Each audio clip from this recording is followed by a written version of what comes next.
Wood stove or propane for heat? If you've ice fished long enough, this is a decision you're going to have to make. I've run both of these options, and while both of these options provide warmth for you, they provide warmth in very different ways. And depending on how you fish, one of these can be a much better option than the other.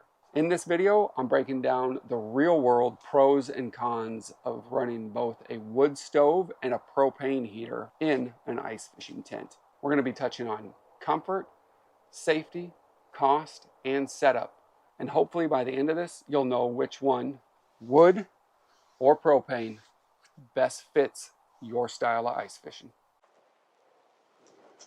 She's cold. In fact, we're sitting at a starting temperature here of 12 degrees and 36% humidity. Both of these things we're going to be keeping an eye on with these tests, because propane is going to kick out a humid heat and wood is going to kick out a dry heat. For now, I'm sick of seeing my breath. Let's kick this test off with propane.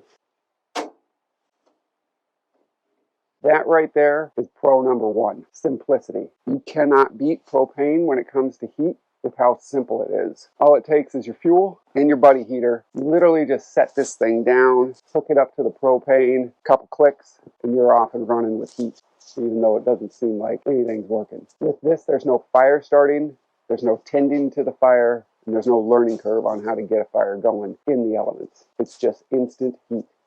The second pro that I've come to find with these buddy heaters and a propane system is that they are light and they are mobile. These things are perfect if you are somebody that doesn't like staying in one location. You do a little hole hopping, you just shut it off, pack it up, and you're on your way. Or if your fishing trip is just a short session, propane wins in this category, hands down. Third pro I found with propane is that the initial cost for one of these is pretty cheap. This one's on the bigger end. If you have a smaller tent, like the 3-person Eskimo that I have, this is overkill. You can get into a small buddy heater for Facebook market price, 20 bucks or so, give or take. Most of these propane heaters are relatively affordable compared to a full wood stove. You can be up and running with one of these in a fraction of the cost that it'll take to purchase a wood stove. So I'm going to keep this thermostat in the same location for both the propane heater and the wood stove, so we can get a good idea on each and how it heats. A little later on in the video, I am going to be throwing out a couple hot tips on ways to maximize heat with both these propane heaters and the wood stove. At the moment, we've been in this tent for probably 10 minutes, and it says the heat is going up. It just went from 24 to 25 degrees, and the humidity is at a staggering 54%. This is why propane, in my mind, is a killer. Just went up to 55%. The humidity and the moisture that propane creates can be detrimental in the long run. We have the windows completely frosting over. As I just stated, humidity is going to lead us into the cons of these propane heaters. Con number one, biggest one in my mind, is condensation and moisture created by propane heaters. There's no way around it. These things are considered to have a wet or a damp heat. It is impossible to eliminate. It's just something that comes along with propane heat. And with that condensation and moisture comes wet walls, dripping ceilings, zippers freezing, and all of your stuff turns out to be damp or moist by the end of the trip, which is not ideal, especially when you're in a cold condition like you are when you ice fish. Con number two, when it comes to propane heat for me, is ventilation and safety. That is a big one. We have these air holes in these tents for a reason, and that is so that you can have air circulating. Because if this is closed off and you're running one of these, you are for sure kicking out carbon monoxide, and that is a serious problem, especially for overnight trips, which means you best have carbon monoxide detector.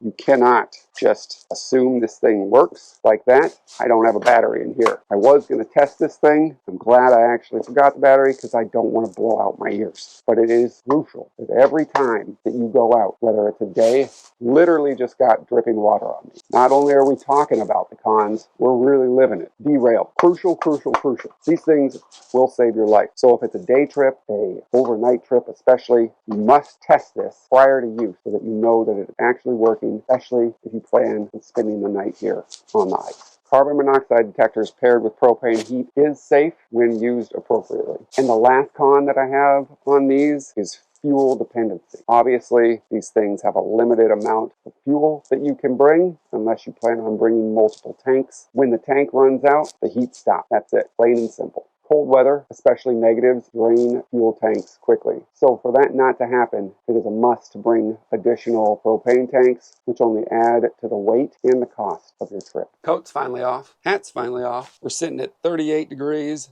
58% humidity. I'm just gonna take some time, let this thing get to maximum heat, throw on that cheat code and see if that helps heat this place up anymore. So she's been running a little bit longer. We're sitting at almost 50 degrees now and 52% humidity. I've been doing this for about an hour now. I feel like this is probably going to be the max temp, not much higher, that I will be getting out of this thing. It was steadily climbing here and it's kind of just petered off right around the 50-degree mark. So, hot tip for having one of these buddy heaters is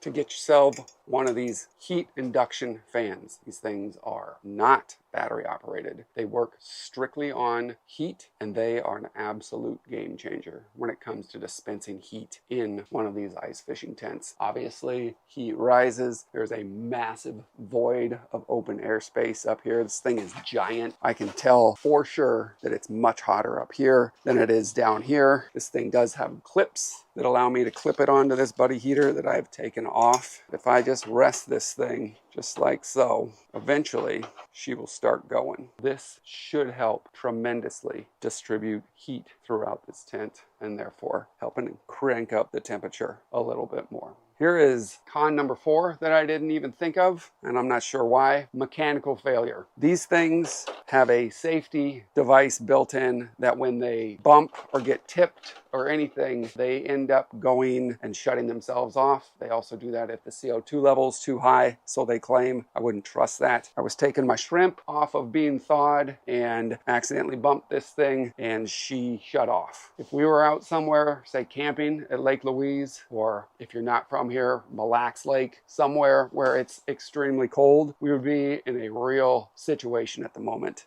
The pilot light is going, but it is not kicking on for whatever reason. I've been trying to get it going again for probably 5 minutes now, and she is out. There's a full tank of propane out there. I would have to troubleshoot this. Not something that you want to be doing in the middle of the night if you're out camping, is troubleshooting why your heat source went out. I'm under the 10-minute mark of this thing being off. It's dropped almost 10 degrees. It's sitting at 43 now. Clearly see my breath. Which brings me to the transition of wood stove. You will never have to worry about a mechanical issue with the wood stove. So let's transition from propane heat over to my personal favorite, the wood burning stove.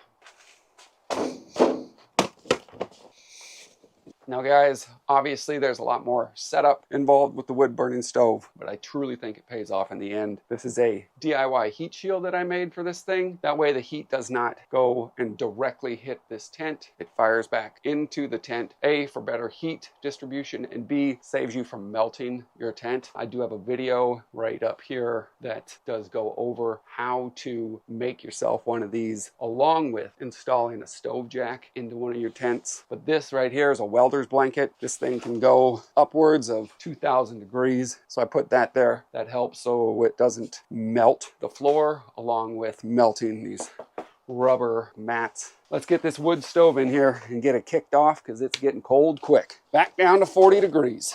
Good grief, jacket's back on. We're all the way back down to 33 degrees. It's been about 15 minutes, so heat is going fast. Boop, we'll pull that. Here she is. This thing is an absolute monster when it comes to making heat. And the reason I didn't have a clip on this thing for the buddy heater is because she sets just like so on there and does the exact same thing, heat distribution. Here's our stove pipe sticking to my fingers. This, it is brutally cold.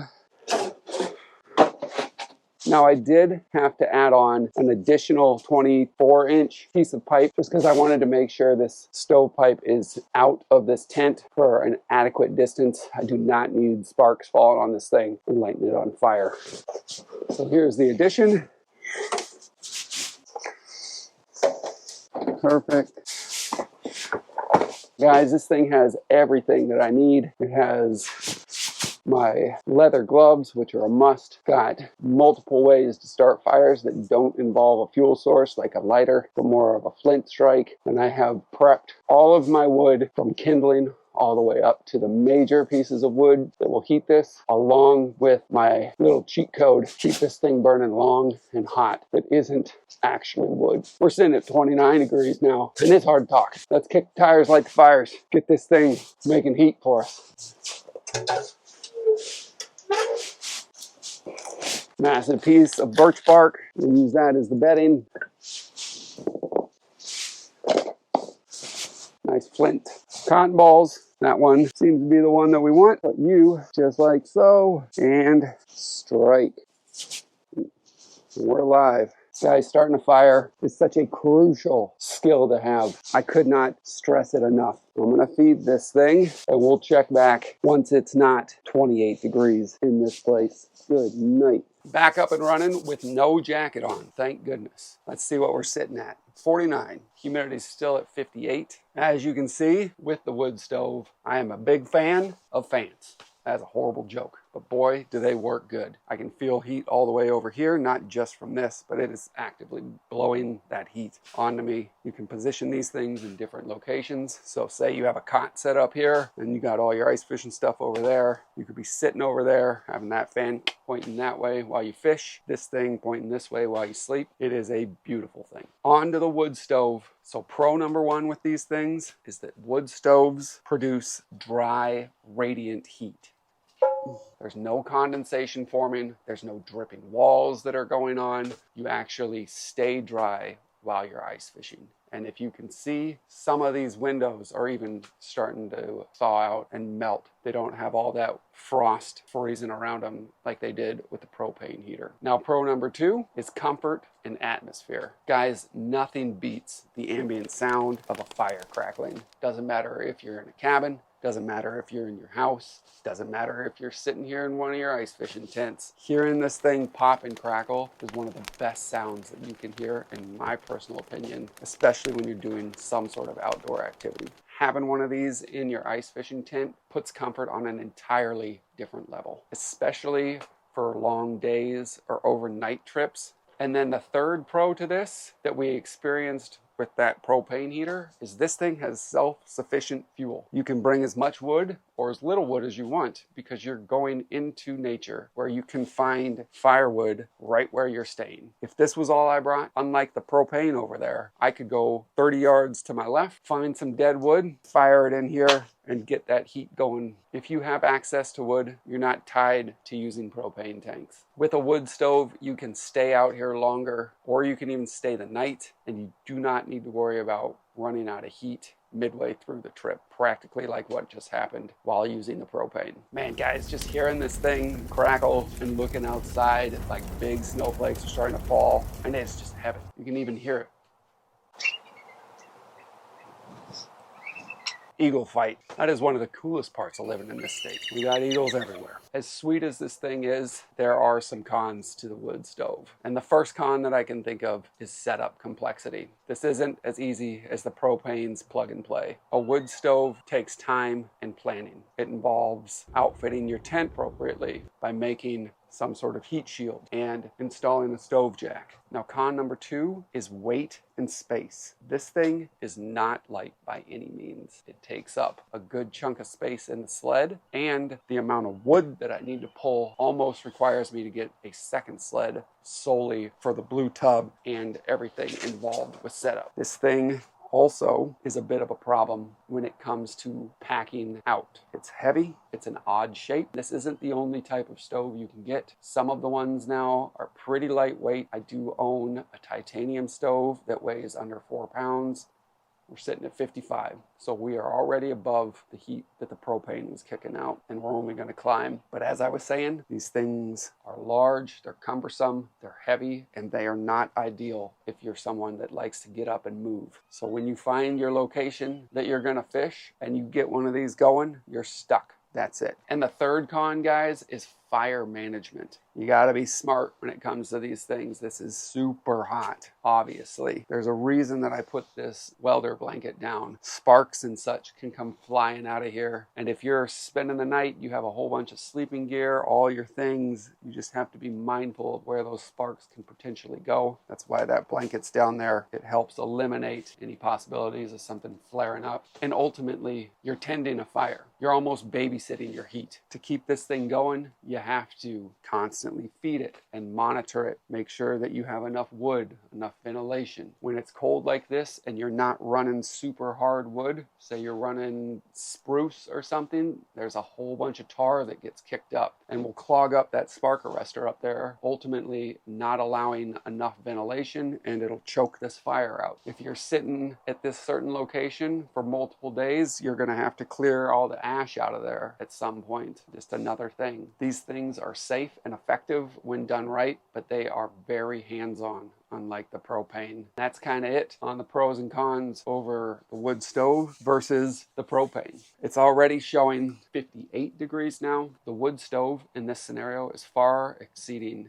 the propane, and I haven't even really got that thing cranking yet. I'm going to let these coals burn a little bit more, and then I'll show you guys my additional fuel source that really takes this thing up a notch and gets the heat cranking. So we got a good bed of coals now. This thing just hit 60 degrees, you can see. And not only is it at 60, it's also right around 45% humidity instead of up in the mid to low 50s, which it was with the propane. But now that this thing has a good bed of coals, we can bust out the secret weapon, which allows it to burn hotter and burn longer, and is also a good way to consolidate space. So here we go.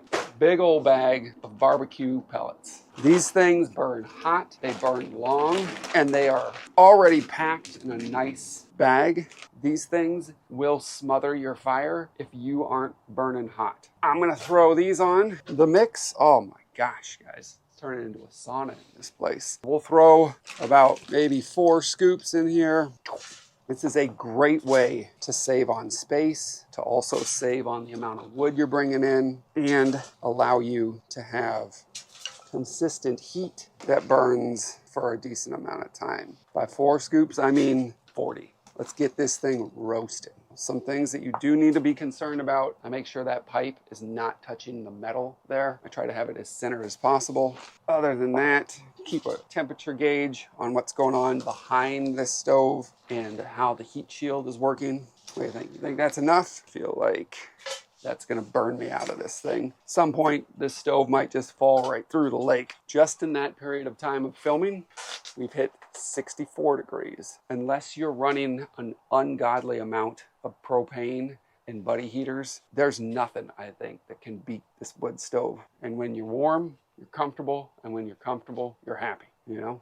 Barbecue pellets. That's the secret to keeping this thing going long and make it so that it's hotter than hot. Guys, it just hit 80 degrees in this thing. I could continue to feed this if I wanted to. There's no question in my mind, if I didn't think I was gonna immediately just drop through the ice, that I could have this tent at 100 degrees. Now, sustaining that, completely different thing. And I don't know what the temperature is. It's been snowing, it's been cloudy. I'm assuming the temperature's gone up from the 5 degrees that it was when I parked the car. All that aside, there is no way that propane could get this hot with this dry of a heat for this tent. I think you guys are able to lean on which one I prefer, but let's talk about what one is right for you. First, propane. Propane works great for the people that like to do short trips or possibly day trips, people that are constantly on the move, people that want their heat happening instantly. That is a very quick way to get things warmed up in the tent. Propane is wonderful for the flip up variety or small hub tents. That's where it seems to excel in. For the wood stove, wood stoves are great if you spend the night on the ice or you do really long day trips. If you find a location that you want to stay at for the entirety of the day and don't want to move, if you enjoy the dry heat, which I can't stress enough. Dry heat is such an improvement over the wet heat of the propane in my mind. Just switching these out and having to go outside, my jacket was soaked from the moisture and condensation that had occurred from that propane heater. Also, if you're out and about in the snow like this, running around from hole to hole, and your stuff does happen to get wet, you come in here, you put a hanger or two up, you just hang that stuff out and it will dry out almost instantly. If you prefer a more self-sufficient setup, neither of these options is wrong. It's just what one works best in your type of fishing. So for me, propane's really hard to beat if you're doing a quick trip somewhere or if you're running back and forth doing a lot of mobile fishing. For the longevity of the stay, for the overnights, that's going to win hands down every day. Guys, as I stated before, if you are thinking about running a wood stove, please make sure that you install that thing properly. I have a full stove jack install and DIY heat shield build video linked in the description below. Let me know in the comments what you guys prefer, wood stove or propane. If you found this video to be helpful or you just enjoyed it, feel free to hit the like button, subscribe, and I'll see you guys out on the ice. Now I got to deal with this.